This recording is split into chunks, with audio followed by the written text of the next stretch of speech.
Senhor, Deus e Pai, mais uma vez em Tua presença, Pai amado, Pai querido, nos encontramos, ó Deus, nessa manhã, Pai. Nós Te glorificamos, ó Pai amado, Pai querido, porque o Senhor, ó Pai amado, já tem falado conosco, Senhor, e vai continuar falando, Pai. Que possamos ser boa terra, Senhor, a sermos semeadas por Ti, Senhor, nessa manhã, Pai. Que o Senhor possa conduzir, ó Pai amado, Pai querido, Teu Filho, Senhor, confiando, Pai amado, Pai querido, a Ele, Pai amado, Pai querido, a mensagem que o Senhor tem para, Senhor, para nós, Pai. Senhor, enquanto, Pai amado, Pai querido, Teu Filho está aqui, Senhor, ministrando, que o Senhor, ó Pai amado, Pai querido, possa, Senhor, operar, Senhor, continuar operando, Pai, na vida, Pai amado, Pai querido, do Teu Filho. Pai, talvez, ó Pai amado, Pai querido, algo, Senhor, que aos olhos dele, Senhor, possa parecer impossível, Pai, que o Senhor venha entregá-lo, Pai amado, Pai querido, nessa manhã, ó Pai. Opera, Senhor amado, Senhor querido, guarda, Pai, e livra, Pai amado, Pai querido, a casa do Teu Filho, Senhor. Livra-os dele, Pai amado, Pai querido. Pai, guarda, Pai amado, Pai querido, de todo ataque, Senhor amado, Senhor querido, do inimigo. Toda investida, Pai amado, Pai querido, contra os deles, Senhor. É o que eu Te peço, Pai, em nome de Jesus. Amém. Glória a Deus. A paz do Senhor, irmãos. Como estamos alegres, né? Eu quero dizer para os jovens que eu me sinto muito honrado pela essa oportunidade. Sou muito grato. Vocês nos fazem muito felizes, né? Como foi bom vê-los aqui louvando ao Senhor, se dedicando. Que Deus possa abençoar, continuar abençoando vocês. Para mim é um prazer enorme ver Jean, Jéssica, os presbíteros Jorge, como sempre, né? Falei, assumindo essa grande responsabilidade de liderar os jovens. Que o Senhor possa honrá-los, abençoá-los, fazer frutificar. Eu queria deixar uma palavra no livro de Gênesis, capítulo de número 3. E o tema dessa mensagem hoje é: eu comi. Eu comi. Livro de Gênesis, capítulo 3, versículo 8 em diante. Ouvindo o homem e a sua mulher os passos do Senhor Deus, que andava pelo jardim, quando soprava a brisa do dia, esconderam-se da presença do Senhor Deus entre as árvores do jardim. Mas o Senhor Deus chamou o homem, perguntando: onde está você? E ele respondeu: ouvi teus passos no jardim e fiquei com medo, porque estava nu, por isso me escondi. E Deus perguntou: quem lhe disse que você estava nu? Você comeu do fruto da árvore da qual lhe proibi comer? Disse o homem: foi a mulher que tu me deste por companheira que me deu o fruto da árvore e eu comi. O Senhor Deus perguntou então à mulher: que foi que você fez? Respondeu a mulher: a serpente me enganou e eu comi. Amém? Podem sentar. Glória a Deus. Irmãos, falar sobre o livro de Gênesis, esses primeiros capítulos, por exemplo, capítulo 3, é muito difícil, porque é uma coisa que já está na nossa mente, na nossa cabeça. Todos nós pensamos conhecer de có e salteado os fatos que se deram aqui na origem, né, da humanidade, no início da palavra de Deus. Só que o Espírito Santo, ele é tão maravilhoso, para cada momento ele tem uma mensagem que vai nos edificar, vai nos abençoar. Então, o Senhor falou comigo nesses dias sobre esse momento aqui do homem e da mulher. Deus, antes de criar o homem e a mulher, Ele cria o cenário, Ele cria o ambiente onde esse homem e essa mulher vai viver. E Deus, Ele criou um jardim que na verdade era um paraíso. o Éden era um paraíso. O Éden era um lugar de satisfação. Um lugar onde o homem e a mulher se sentiam plenos. O Éden era um lugar de encontro com Deus. O Éden era bonito pelas árvores que tinham, pelos animais que tinham. Sobretudo, o Éden era maravilhoso porque era um lugar de encontro com Deus. Era um lugar de intimidade com Deus. O Éden era um lugar de satisfação. E no Éden estava também o propósito do homem. A missão que ele tinha dado para o homem. Gênesis 2, versículo 15 diz que o homem, deveria cuidar e cultivar o jardim. O homem foi colocado ali no Éden, ele era pleno no Éden, ele tinha satisfação no Éden, ele estava no paraíso, e no paraíso ele tinha um propósito, uma missão. Quando Deus cria a mulher, Deus inclui essa mulher nessa missão. A gente pensa que a palavra submissão, auxiliadora, coloca a mulher menor do que o homem. Não, significa que ela vai ajudar ou auxiliar no cuidado e no cultivo do jardim. Auxiliar, ela iria auxiliar o homem a cumprir sua missão, ou seja, aquela missão também era dela.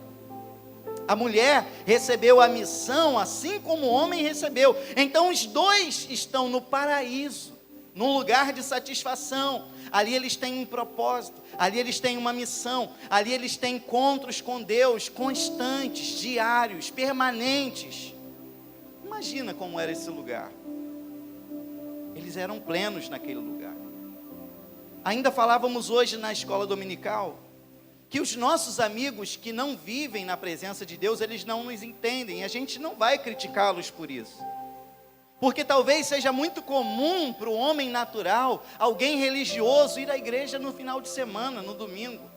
Mas aí as pessoas lá de fora, os nossos amigos falam assim: cara, tu vai para a igreja quase todo dia, tu é maluco? É porque eles não entendem o que a gente sentiu aqui ontem, o que a gente sentiu aqui hoje, por exemplo. Então a gente não tem como julgá-los, não tem como criticá-los, porque eles não sentem o que nós sentimos.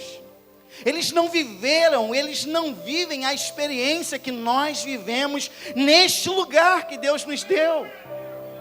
Nós estamos aqui, como é maravilhoso estar na presença de Deus. Tem gente que está aqui hoje, que passou um tempo afastado e valoriza estar aqui hoje.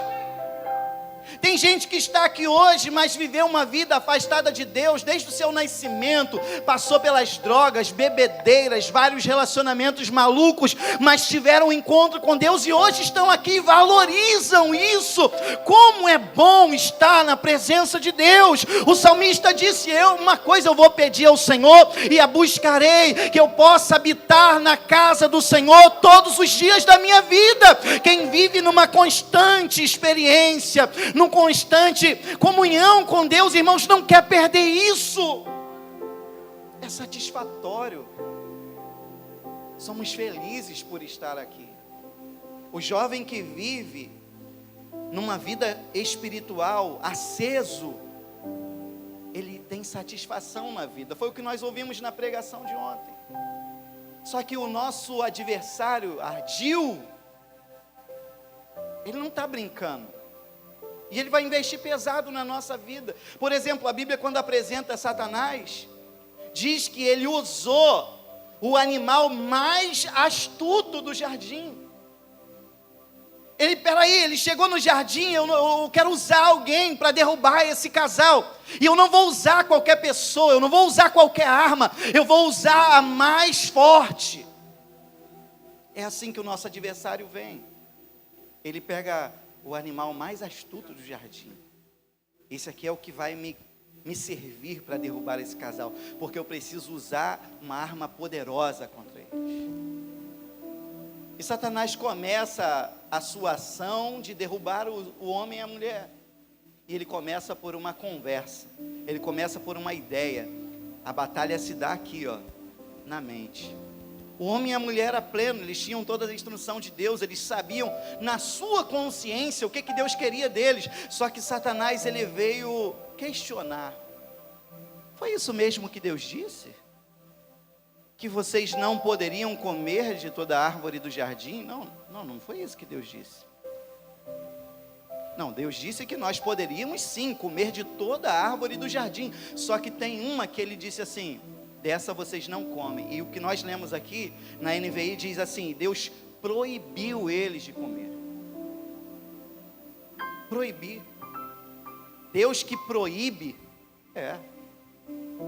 Havia ali o livre-arbítrio, mas havia ali no livre-arbítrio uma proibição de Deus. Por exemplo, meu filho de 3 anos, digamos que na nossa estante tenha lá um enfeite de louça, um quadro de vidro, e eu chego para o meu filho de 3 anos e digo assim: você está proibido de mexer ali. Essa proibição é porque eu quero privar o meu filho da liberdade? Essa proibição priva o meu filho de ser feliz? Não. É claro, quando nós somos pais e nós trazemos essas proibições, claro que quando nós somos pais e trazemos essas proibições, fica bem entendido que essa proibição é para preservá-lo, para cuidar, para protegê-lo. Deus, quando trouxe uma proibição para o homem e para a mulher no jardim, na verdade Ele estava querendo protegê-los de se machucarem, de se ferirem, de morrerem. Então Deus trouxe para eles: vocês não vão comer dessa árvore, mas vocês estão livres para comer de todas as árvores. Só que a serpente veio assim: certamente Deus quer privar vocês de algo além. Certamente, se vocês comerem dessa árvore, vocês não vão morrer. A serpente conseguiu colocar no coração da mulher que Deus estava privando eles de um prazer, de uma satisfação da qual eles não tinham. E nós, na presença de Deus, precisamos entender que esse lugar é um lugar satisfatório, é um lugar pleno. Mas Satanás, ele investe na nossa vida semeando insatisfações. A tentação, ela se dá exatamente nesse ambiente de insatisfação. A tentação de pecarmos contra Deus, ela se dá nesse ambiente de insatisfação. Por exemplo, uma pessoa que está solteira, ela é tentada a entrar num relacionamento que não agrada a Deus, porque Satanás consegue semear na mente dela que ela não está bem solteira, cara. O tempo está passando, olha ali uma oportunidade, olha ali um rapaz bonito, olha ali uma menina bonita. Você vai continuar solteiro, sozinho. E dentro dessa semeadura de insatisfações, não é só uma ideia de um relacionamento. Isso vai se agravando, isso vai se tornando uma carência. E na carência, a gente acaba se lançando em situações que nos enredam, nos prendem. E quantas pessoas hoje dependentes emocionais, quantas pessoas hoje são dependentes de relacionamentos ilícitos, quantas pessoas hoje são dependentes de pornografia, de sexo sem limites, porque um dia Satanás colocou na sua mente: cara, você está jovem, tem muito prazer para você viver, e você vai querer continuar nessa vida aí. Deus está te privando de ser feliz, Deus está te privando dos prazeres da sua mocidade. Ele começa a semear insatisfações. Insatisfação, por exemplo: você é muito bonito, você é muito bonita. Cara, eu acho que ninguém está vendo isso. Você precisa ser mais visto, ser mais reparado. E ele começa a semear a insatisfação na nossa mente. E aí a gente parece que precisa ir para as redes sociais para colocar uma foto lá, para alguém ver e curtir. A gente sentir assim: uau, estão começando a me ver, estão começando a me reparar. E nós vamos nos perdendo do propósito, porque enquanto nós vamos aceitando as sugestões de Satanás, nós não nos demos conta que ele está nos enganando. E ele começa a dizer assim: olha, se vocês seguirem por esse caminho, vocês vão experimentar uma satisfação que Deus não deu para vocês. E eu digo mais, não vai ter consequência, tá? Certamente vocês não morrerão. Pode ir por esse caminho, não tem morte não, cara. Não foi bem assim que Deus disse. quantos são aqueles que aceitaram as sugestões dessa serpente e seguiram por um caminho, se perderam do propósito? Aquele jardim que era um paraíso, um lugar de plenitude, um lugar de satisfação. E eu tenho certeza que a maior expectativa daquele casal, irmãos, era quando ao entardecer, ouvia-se aqueles passos chegando no jardim. Eu tenho certeza que a maior expectativa deles, a ansiedade do dia, está chegando a hora, que a brisa soprava e eles escutavam aqueles passos. Eu não sei, a Bíblia diz que os pés do Senhor é como se a terra fosse o escábelo de seus pés. Eu aprendi que escábelo, naquelas traduções mais antigas, é o banquinho do sapateiro. Aquilo ali se chama escábelo. É como se Deus, os seus pés na terra, fosse como aquele banquinho que o cara fala, deixa eu dar uma engraxada aí. Mas agora imaginar como eram os passos desse Deus tão grande naquele jardim, fica incompreensível para nós. Mas ele de alguma forma, ele descia ali e eles ouviam os passos. Eu imagino o coração acelerava, ele está chegando. E nós ouvimos bem essa frase, Pai não é aquele que coloca no mundo, Pai é aquele que cria. Deus os colocou no mundo e os criou assim, no entendimento de acompanhar, de discipular, de estar ao lado, de instruí-los.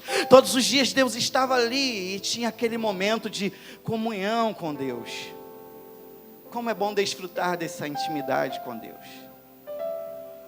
O Evangelho de Lucas, capítulo 3, versículo 38, para mim isso fala muito, porque ali fala fulano era filho de ciclano, que era filho de ciclano, que era filho de ciclano. Em Lucas 3, 38 diz assim, Adão, filho de Deus. Desde o início o relacionamento que Deus queria ter com o homem era esse. Pai e filho. Não era um Deus inalcançável, não era um soberano inalcançável, era o relacionamento de um pai. E Deus ia ali todos os dias ter esse relacionamento de pai e de filho, e aquilo ali era maravilhoso. Só que a serpente conseguiu semear, e eles deram lugar àquilo. As coisas começaram a desandar, sabe por quê? Porque agora a mulher enganada, ela se perde do seu propósito, da sua missão. Qual era a missão dela? Qual era a missão dela? Auxiliar. Auxiliar quem? O homem, Adão. Aquela mulher que deveria auxiliar Adão, ajudar ele a cumprir o seu propósito, sabe o que ela faz? Ela vem com uma frutinha. Tem até um macaco aí, né? Que faz isso, né? Dá fruta pro... Aí o cara está lá comendo. E ela que deveria auxiliar o homem a cumprir o seu propósito, ela faz tudo completamente diferente daquilo que ela foi chamada para fazer. Na verdade, ela auxiliou o homem a pecar. Todos nós fomos criados por um propósito. Todos nós temos uma missão. E todos nós temos um lugar para cumprir esse propósito. Esse lugar é aqui. Se você está aqui, o lugar de cumprir o seu propósito é aqui. Se você está naquela família, o lugar de cumprir o seu propósito é lá naquela família. Se você está naquela empresa, o lugar de cumprir o propósito é lá naquela empresa. Se você está plantado em algum lugar, é ali que você tem uma missão, é ali que você tem um propósito. E o diabo, ele quer nos fazer perder do nosso propósito. E em vez de auxiliar, influenciando as pessoas a cumprirem o seu propósito, quando nós nos permitimos ser enganados por Satanás, nós, em vez de trazer a pessoa para o propósito, nós desviamos as pessoas do propósito. Nós somos uma influência ruim. Moisés, ele foi criado por um propósito.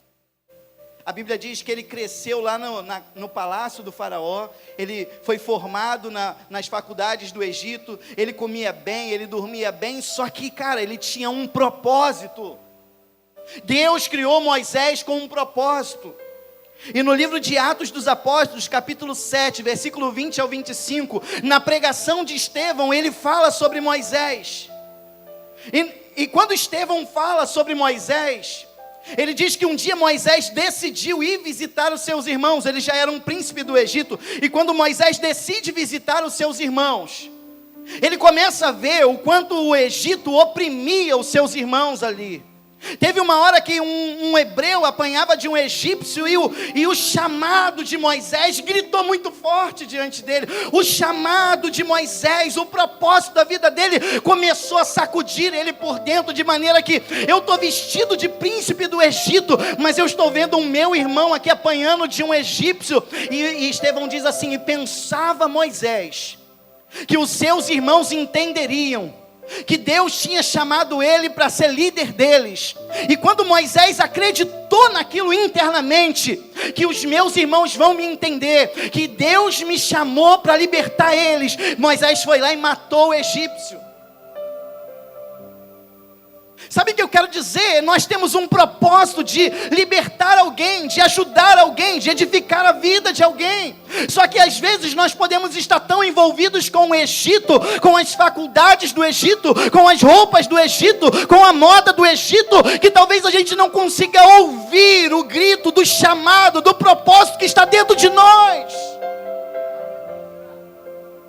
É como se nós estivéssemos vendo as pessoas escravizadas por Satanás, vivendo nas dependências desse mundo, cada dia indo mais fundo do poço, e nós estamos ignorando. Isso está acontecendo do nosso lado. Moisés, em algum momento, ele acreditou assim: eu fui chamado para isso, eu não posso me prender aqui, eu preciso libertar os meus irmãos.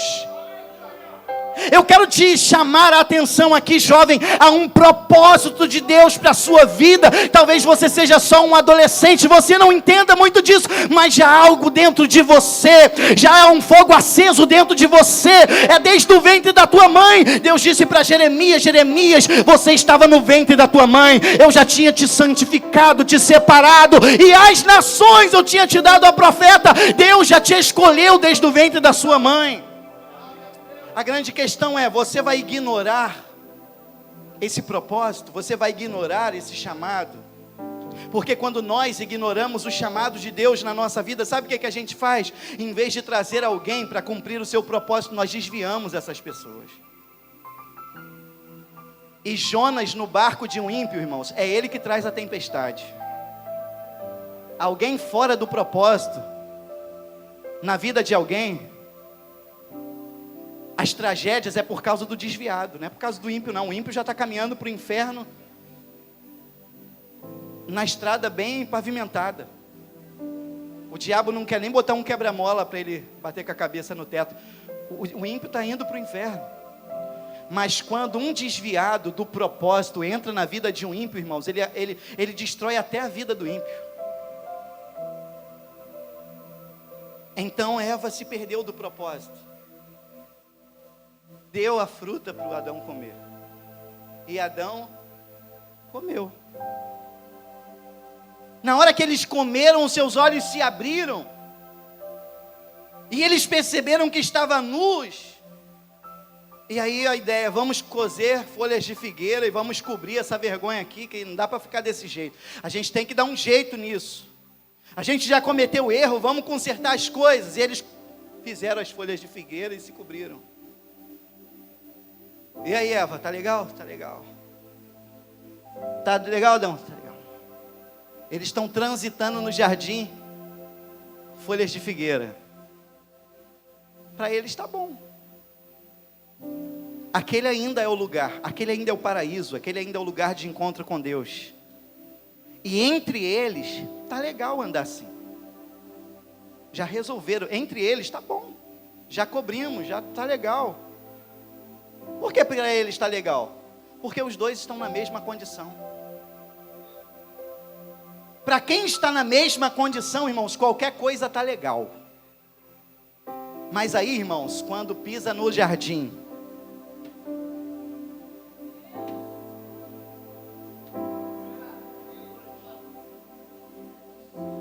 estava legal entre eles, mas eles sabiam, não está legal entre eles.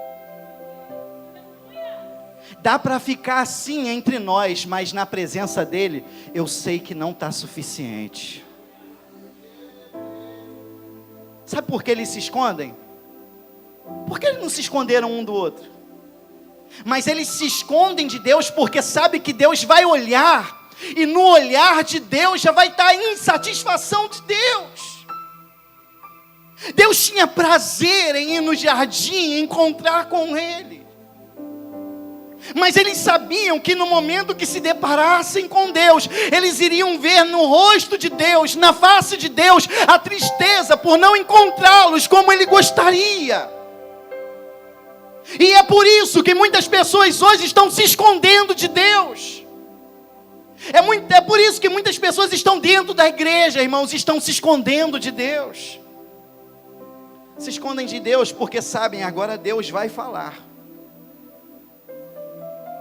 Aí sabe o que fazem? Desviam sua atenção. Isso é se esconder de Deus. Agora eu sei que Deus vai me confrontar. Vou beber água. Vou no banheiro. Porque eu sei que isso aqui vai me chamar na responsabilidade. Eu sei que é aqui que Deus vai falar assim: cara, tu tá pelado.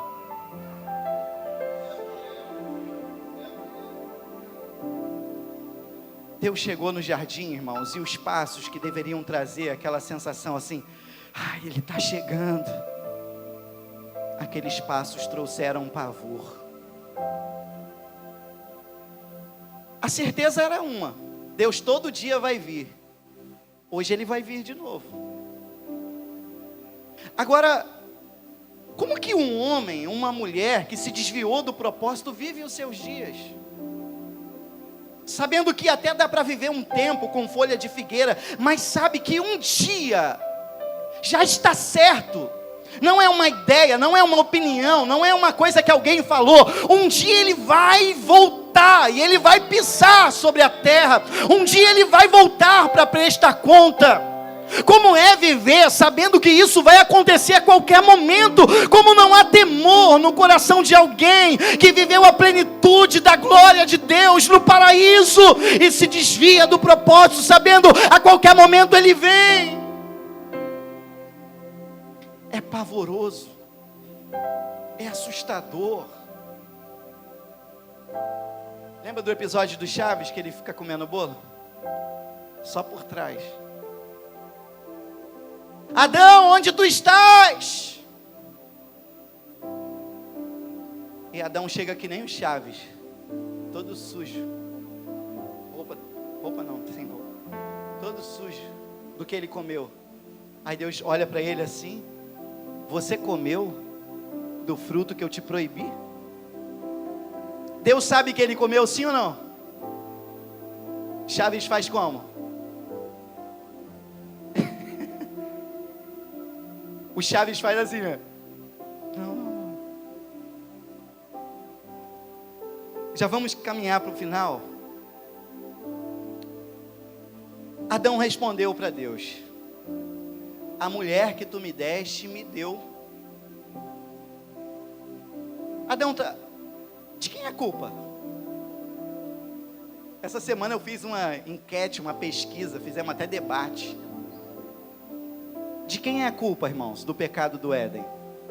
Do homem ou da mulher? Podem responder, de quem é a culpa? Dos dois? Do homem? Da mulher? De quem é a culpa? Adão culpou a mulher quando disse assim: a mulher que o Senhor me deu do fruto da árvore e eu comi. Ele está colocando a culpa na mulher, sim ou não? Sim, não. E agora? Não sei. Aí Deus vira para a mulher: ô Eva, o que você fez? A serpente me enganou e eu comi. A Eva está colocando a culpa na serpente, sim ou não? Sim? Não? Não sei.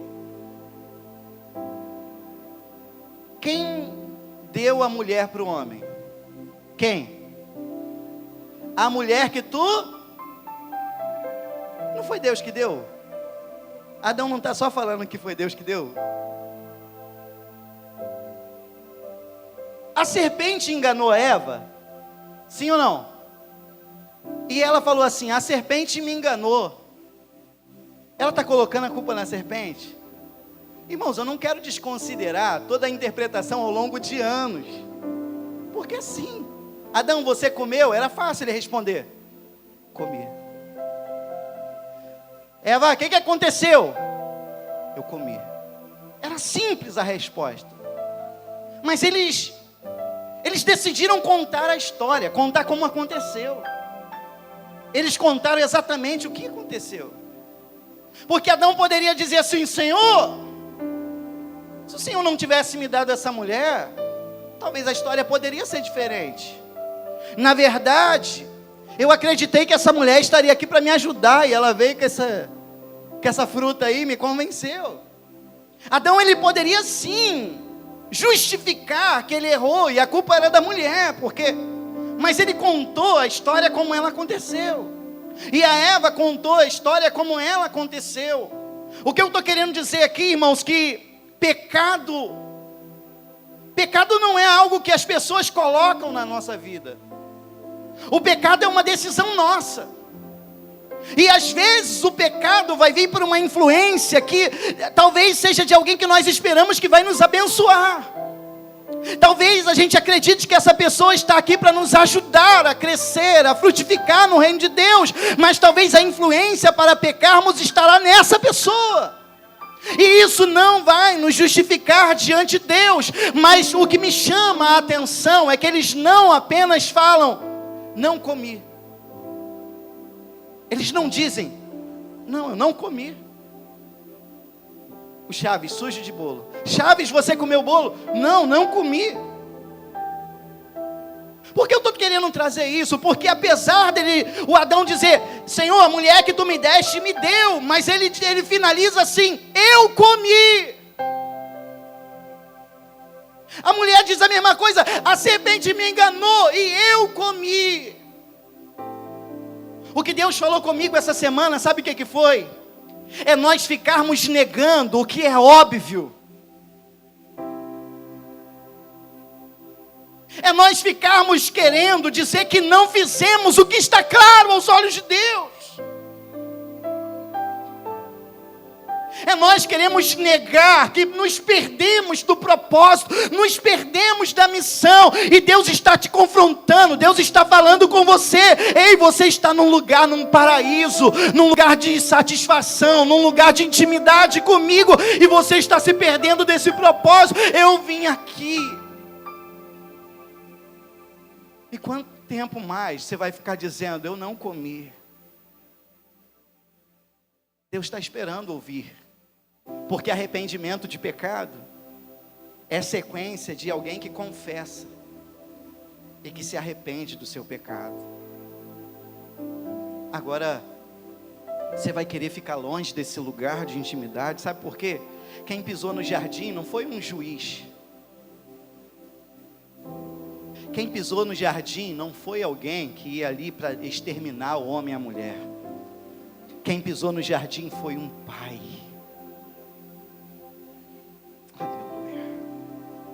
Quem pisou naquele jardim, os passos que eles ouviram não foi de alguém que ia destruir eles. Deus só trouxe o resultado para eles. Olha, serpente, você vai se rastejar. Adão, você vai comer com muito suor. Vai sofrer todos os dias da tua vida para tu comer, Adão. E mulher, eu multiplicarei as dores do teu parto. Deus ainda disse assim: você vai ter filhos, você vai continuar crescendo, mas eu vou multiplicar a tua dor. Tem pessoa que fala assim: ah, então a mulher não teria dor de parto? Não, não foi isso que Deus disse. Porque quando a gente multiplica 100 vezes 0, é 0. Então se Deus está falando que vai multiplicar a dor do parto da mulher, porque já havia dor, só que essa dor foi multiplicada. Então Deus trouxe as consequências, Deus trouxe os resultados do pecado, do erro, da queda. Só que o que nós não podemos é fazer, por exemplo, o que está aqui em Jeremias capítulo 8, versículo 4 em diante, diz assim: diga a eles, assim diz o Senhor, quando os homens caem, não se levantam mais? Quando alguém se desvia do caminho, não retorna a ele? Por que será então que este povo se desviou? Porque Jerusalém persiste em desviar-se. Eles apegam-se ao engano e recusam-se a voltar. Eu ouvi com atenção, mas eles não dizem o que é certo. Ninguém se arrepende da sua maldade. É o que Deus está falando para o seu povo em Jeremias capítulo 8.